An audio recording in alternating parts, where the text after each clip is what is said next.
She's now 2.5 months pregnant. Still under the inoculated deep system, where we are using IMO. We are not washing the pen.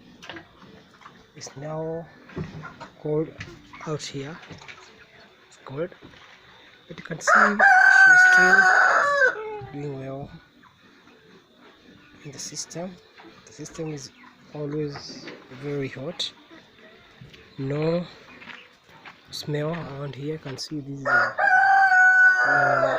tenants who are staying in this house, and just next to the pigs, and there's no smell. They're really enjoying this place. You can see the pigs are also enjoying every day this system.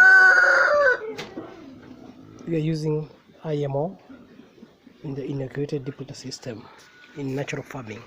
Thank you. Welcome for and like our channel.